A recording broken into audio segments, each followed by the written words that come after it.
Today I'm going to talk about quilting. And quilting has been around for an awfully long time. It's, I would say, about 150 years.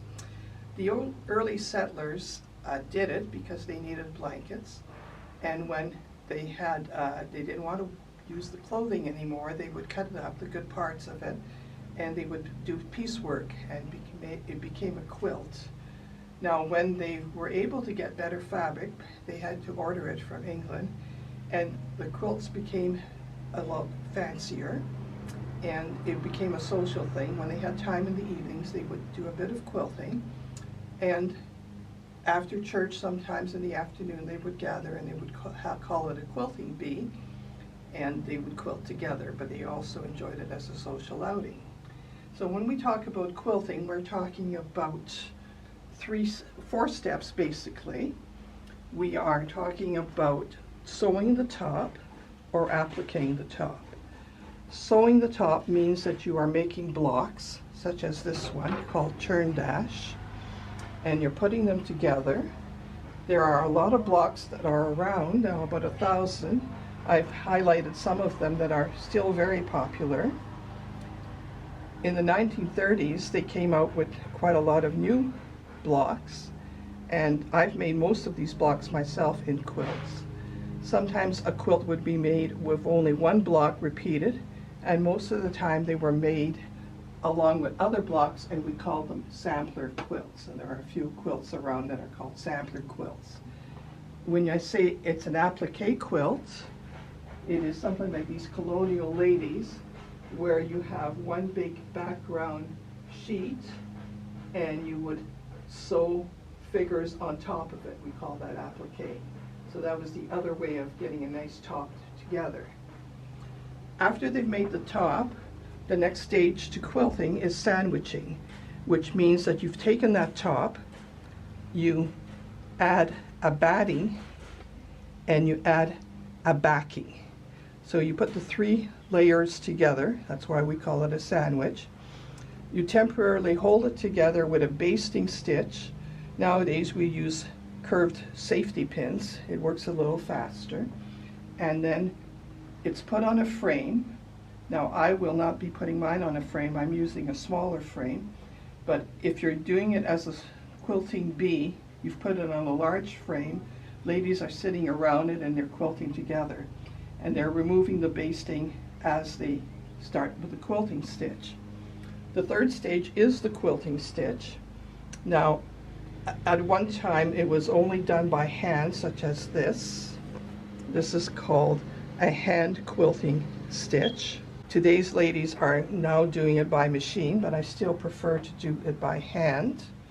And to do quilting, you need some basic materials, such as a frame. I'm using what I'm calling a snap frame. A lot of ladies would use an embroidery frame. They both work. You need marking tools, and I will show how I use the Choco one to create a pattern which I will follow when I hand stitch. In the old days they used soap, a thin line of soap to mark. If it's a light fabric, you can use pencil. And I always have a ruler because quite often you want to draw a straight line. You always need scissors. I need a fabric eraser to erase my pencil marks. You need a special quilting thread, which is not the same thread as on a sewing machine. It is thicker. If you put this on a sewing machine, it would damage the sewing machine. So it's used only for hand quilting. You need a thimble. I'm wearing mine because I will be showing how I hand quilt. You need special quilting needles, and you will see when I hand quilt how small they are. I like to have tweezers around in case I have trouble pulling it out of the fabric. That happens now and then. So those are the basic tools for quilting. Last stage is to add the binding. When everything is quilted, you square off your quilt and you add this binding around the edge to keep it all nice and tidy together, and it's called a finished quilt.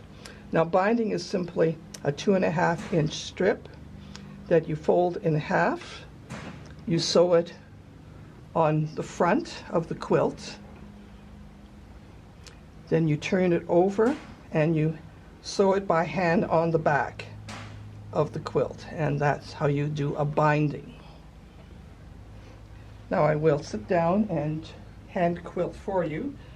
For this, I will put on glasses because I could see my stitch more clearly.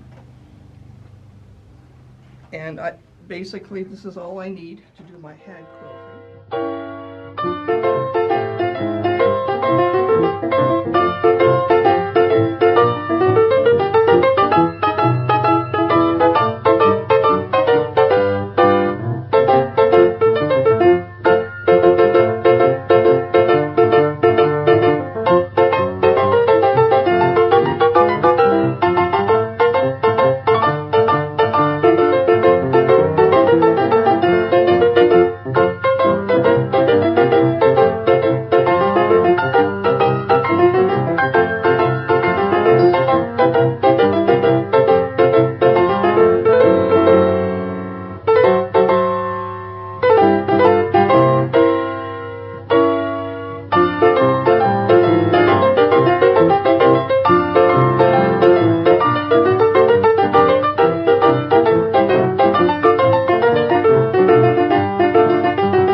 When you're finished, you have a wonderful quilt.